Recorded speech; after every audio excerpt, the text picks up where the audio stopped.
to challenge myself so that I don't do that. Yeah. And a lot of times when we get to this part, we talk about this fault versus responsibility, and that we talk about blind spots, that our cars have blind spots, and they're typically in pretty obvious places, right? So the sides or the back or underneath the car. And I oftentimes joke that if you drive a Hummer, the whole thing is a blind spot, right? But it is not my fault that I have blind spots. However, it is my responsibility. Right. And what are the two ways that we typically kind of find out about our blind spots? Building awareness, right? So exposing yourself to things that you're not familiar with. So you could do it watching a show, a documentary. I'm not saying, the culture comedy shows, but a documentary or reading books about people's experiences from cultures different from yours. Listening to audiobooks, having conversations with colleagues different from you. Because typically when we talk about having a more inclusive environment, people automatically go to, let's do an ethnic buffet or a potluck, right? And that's really, really superficial, but it's a good start, provided that's a good conversation starter to going into what your childhood was growing up, what, foods you grew up with, and then trying to make sure that you are listening to the other person and again recognizing commonalities and differences that make you who you are. Yeah. So you can do that. You can look for those blind spots. You can, go out and do all those things that Amrita was just talking about, or you can have an accident. Right? So you say something that's inappropriate, you do something that's inappropriate, and people give you feedback about that. You suffer the consequences of that, and you learn from it by failing fast, right? Yep. Or you can be proactive and really seek out the knowledge necessary to uncover those blind spots for yourself. And what we hope comes out of this whole training too is to get everyone in our teams comfortable with these conversations. So for instance, if I say something unconsciously, which is a biased comment, that my colleague feels comfortable to address it with me and say, hey, you said this. This is how I perceived it. Was that what you intended? And we hope that these are the conversations we take back to our workplace so that we are keeping each other accountable to be respectful colleagues. Yep. And as a takeaway, we encourage you to have conversations around this card. And so there are 6 activities on this card. We typically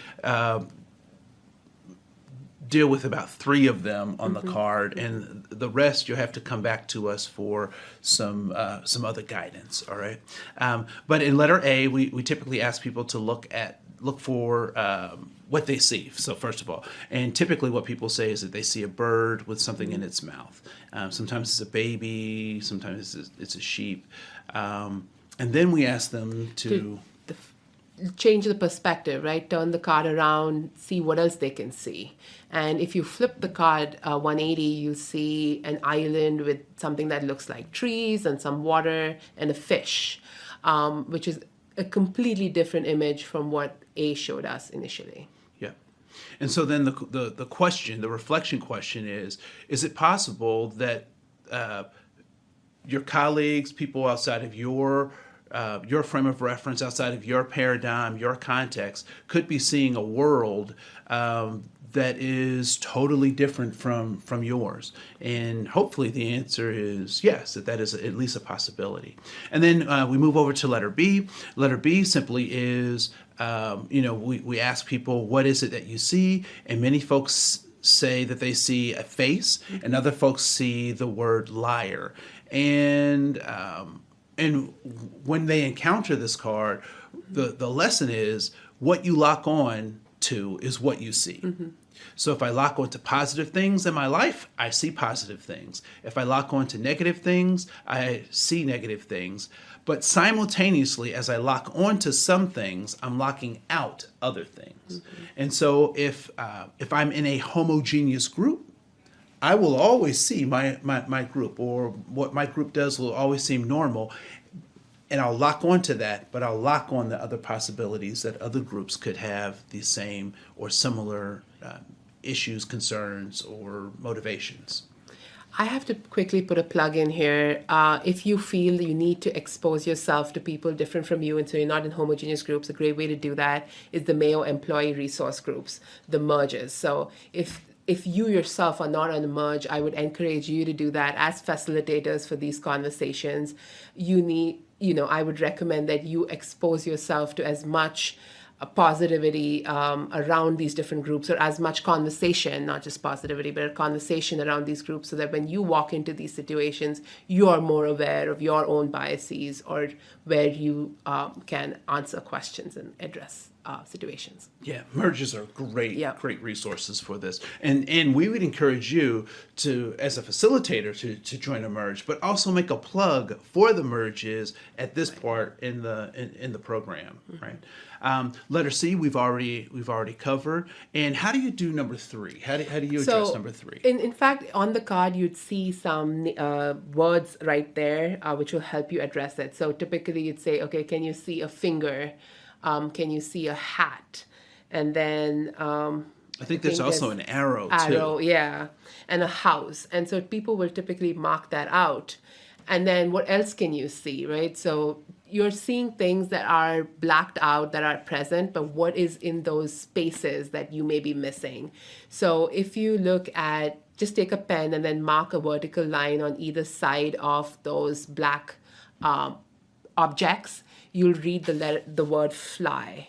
And so people don't often see that, is because you're seeing only what is very evident, and you're not seeing the message between the lines. Yeah, and we're also directed to see those shapes, right? So just by people mentioning those shapes in the space and in the room, I'm now looking for more shapes, where if I was free to, without any other confines, if the context wasn't the way that it was, if we hadn't had a certain kind of paradigm around this diversity conversation, if we weren't at work, I might see things a whole lot differently. But that limits my ability to see what can actually provide me real information, which is the word fly. And so with these sets of activities, we hope that you're able to engage our colleagues in expanding the learning from the stereotype threat and the unconscious bias online trainings, so that we may have a more dynamic experience in this learning session, but actually that we extend that learning to every aspect of our working life. And lastly, too, we give you another handout to give folks, and I don't know if it's on here, but we'll make sure you get a copy of it, which is your takeaways. Here it is. And so your takeaways around 8 things to remember, what you can do, like we talked about, what you can do to make sure that you are challenging your biases and learning more about the world around you. And so these are some things that they get as a pocket card that they can take back with them. Yeah.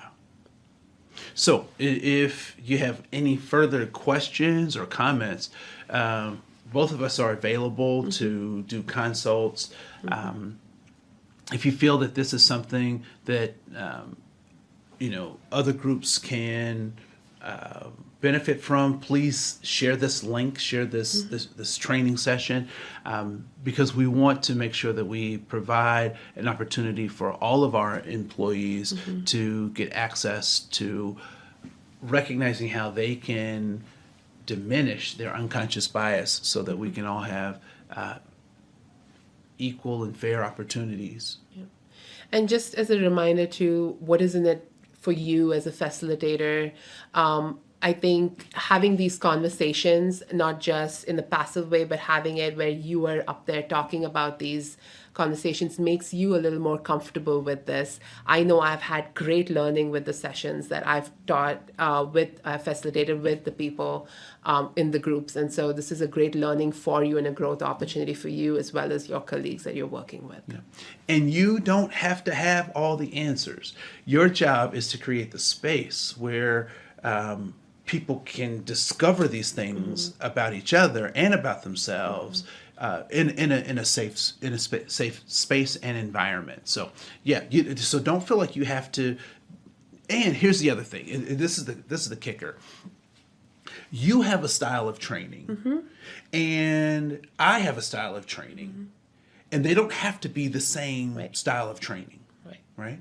So you don't have to do things like we do it.